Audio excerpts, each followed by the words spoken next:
বন্টন হচ্ছে, নিচ্ছে সবাই। তারাও ওই গিরিপথ ছেড়ে চলে এসেছেন, সেনাপতির কথা শুনে নাই। সবাই এসে সম্পদ বন্টনে লেগে গেলেন। খালিদ বিন ওয়ালিদ রাদিয়াল্লাহু আনহু পিছনে টোপ পেতেছিলেন। যখনই দেখলেন এরা সরে গেছে, এক মুহূর্তে ঝটকা আক্রমণ করলেন। এক আক্রমণে ঢুকে পড়লেন উহুদের ময়দানে। বিশ্বনবীর দিকে ৮০টা তীর ছুড়ে গেল। তালহা রাদিয়াল্লাহু আনহু পিঠ পেতে দিয়েছেন, ৮০টা তীর তালহার গায়ে বিঁধে গেছে। বিশ্বনবী সাল্লাল্লাহু আলাইহি ওয়াসাল্লাম উহুদের ময়দানকে তালহার ময়দান বললেন, ইয়াউমুত তালহা বলে আখ্যায়িত করলেন মুহাম্মদ সাল্লাল্লাহু। বিশ্বনবীর কপালে তীর ঢুকে গেল, দাঁতে তীর পরে দাঁত পড়ে গেল। অজ্ঞান হয়ে রহমতের নবী উহুদের গর্তে পড়ে গেলেন। উহুদ পাহাড় কাঁপা শুরু করলো। ৪ জন খলিফা মিলে বিশ্বনবীকে পাহাড়ের উপরে তুললেন। হুজুর বললেন, উসকুনি ইয়া উহুদ, হে উহুদ তুমি থেমে যাও, তুমি কেঁপো না, তোমার উপরে 2 জন গাজী আর 2 জন শহীদ দাঁড়িয়ে আছে, থেমে যাও। কত আগে 2 খলিফার শাহাদাতের খবর দিচ্ছেন মুহাম্মদ সাল্লাল্লাহু, আবার 2 গাজীর সংবাদ দিচ্ছেন। 2 জনই তিনার আত্মীয়, 2 জন জামাই আর 2 জন শ্বশুর। উহুদ থেমে গেল।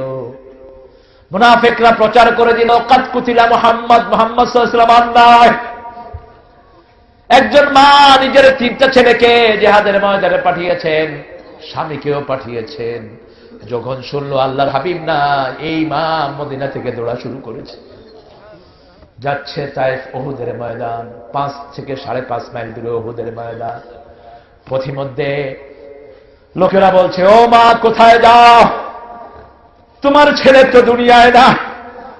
মা বলছে, আমার নবী কেমন আছে সেটা বল, আমার ছেলের খবর নিতে আসি না, আমার নবী কেমন আছে বল। একটু যাওয়ার পরে আবার বলছে, তোমার দ্বিতীয় ছেলে দুনিয়া থেকে বিদায় হয়ে গেছে। বুড়ি বলছে, আমার ছেলের খবর নিতে আসে নাই, আমার নবীর শরীরটা কেমন আছে বলো। একটু পরে যাওয়ার পরে বলছে, তৃতীয় ছেলে নাই। বলছে, আমার নবী সাল্লাল্লাহু আলাইহি ওয়াসাল্লাম কেমন আছে। কিছুক্ষণ যাওয়ার পরে বলছে, তোমার স্বামীও নাই। মহিলা থেমে নেই, উহুদের ময়দানে হাজির।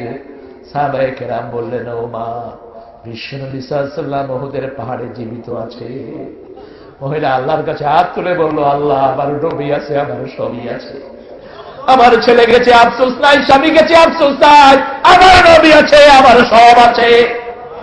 আমরাও ভালোবাসি বিশ্বনবী সাল্লাল্লাহু আলাইহি ওয়াসাল্লামকে, সাহাবায়ে কেরামও ভালোবাসতেন।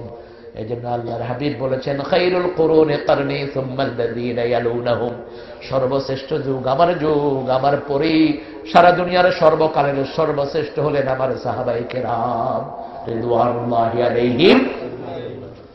আবু বকর রাদিয়াল্লাহু আনহু ঈমান আনলেন। বিশ্বনবীর 17 বছরের বন্ধু, কত বছর বন্ধু, বন্ধুর উপরে ঈমান এনেছে। কোন কথাও শুনেছেন আপনি? কি বলেন তো আপনার বন্ধুরে, বন্ধু আমি তো বিরাট আল্লাহর ওলি হয়ে এসেছি, তুমি আমার উপর ঈমান আনো। বন্ধু বলবে, তুই যে কত বড় বাঁদর, তোর কেউ না চিনল আমি চিনি, ঠিক কিনা? কারণ বন্ধুর কাছে বন্ধুর সবকিছু ওপেন থাকে কিনা। বিশ্বনবী সাল্লাল্লাহু আলাইহি ওয়াসাল্লাম হেরা পাহাড়ে ওহী পেলেন। আবু বকর রাদিয়াল্লাহু আনহু কে বললেন, আবু বকর, আমি তো ওহী পেয়েছি, আমার কাছে জিবরাইল আমিন এসেছেন। আবু বকর বিস্তারিত শুনতেও চাইলেন না। আমার কি করতে হবে সেটা বলেন। সুবহানাল্লাহ, কি করতে হবে বলে। আপনি পড়ে নেন, লা ইলাহা ইল্লাল্লাহ, লা ইলাহা ইল্লাল্লাহু মুহাম্মাদুর রাসূলুল্লাহ সাল্লাল্লাহু। আল্লাহর হাবিব সাল্লাল্লাহু আলাইহি ওয়াসাল্লাম বলেন, আবু বকর, আপনার কালেমা পড়াটা আপনি গোপন রাখেন। আপনার কালেমা পড়াটা প্রকাশিত হলে মক্কার নেতারা আপনাকে এমনি ছেড়ে দিবে না, ঠিক কিনা? আবু বকর রাদিয়াল্লাহু আনহু বাড়ি ছাড়া কোনো সিদ্ধান্ত হতো না। মেসফালার প্রথম বাড়ি হলো আবু বকর সিদ্দিক রাদিয়াল্লাহু। চাচা গেছেন না মসজিদে আবু বকর, সেই নিচে তালায়, দোতলায় দুটি কিছু দোকান, আর দোতলা থেকে 4 তলা পর্যন্ত মসজিদে আবু বকর। কাবার আজানের সাথে সেখানে আজান হয়, কাবার নামাজের সাথে সেখানে নামাজ। বিশাল বিশাল মেসিভ বাড়ি। আবু বকর রাদিয়াল্লাহু আনহু বাড়ি ছাড়া কোনো সিদ্ধান্ত হতো না। আবু বকর রাদিয়াল্লাহু আনহু সবচেয়ে ভালোবাসেন কার জন্য?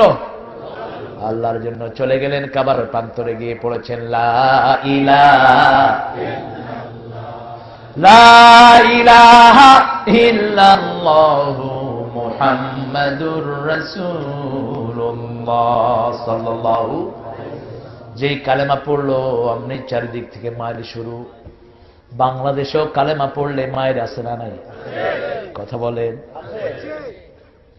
গত সপ্তাহে 2টা ছেলে চট্টগ্রাম বিশ্ববিদ্যালয়ে চলে গেল।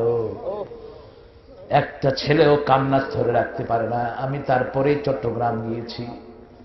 7-8টা ছেলে আমাকে ধরে শুধু ফুফিয়ে ফুফিয়ে কাঁদছে। আমি বললাম কাঁদো কেন? বলছে মুজাহিদ ভাই, যখনই আমরা দেখতাম রাতের বেলায় দেখতাম তাহাজ্জুদের নামাজে দাঁড়িয়ে থাকে। মুজাহিদ ভাইয়ের ঋণ আমরা শোধ করতে পারবো না। আমি বললাম কি হয়েছে বলো? আমরা বিশ্ববিদ্যালয়ে ভর্তির জন্য নিজের পকেটের টাকা দিয়ে আমাদেরকে নাস্তা খাওয়ানো, আমাদের সব কিছু তিনি আঞ্জাম দিয়ে নিজে নিচে থাকতেন, আমাদেরকে সিটটা ছেড়ে দিতেন তিনি। সারা রাতে কখনো তিনি ঘুমাতেন না। যেদিন তাকে মারা হয় ওরা কোপাচ্ছে আর সে জোরে জোরে কালেমা পড়তেছে। কোন পছন্দের ছেলেরা কালেমা পড়ার পরে কিভাবে একটা লোকের গায়ে আঘাত করো। মুজাহিদকে যখন কোপাচ্ছে মুজাহিদ হাসতেছে আর রক্ত বের হচ্ছে মুখ বেয়ে বেয়ে।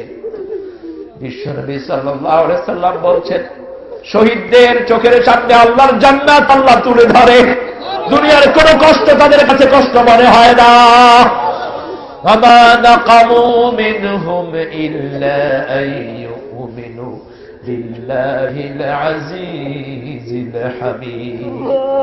দুনিয়ার কোন কারো কাছে বিচার দেব না, আমাদের বিচার একজনের কাছেই আছে। তিনি কে? তিনি কে? আরেক মুজাহিদুল ইসলাম চলে গেল, আসরের নামাজ শেষ করেছে মুজাহিদ। মুজাহিদ আগে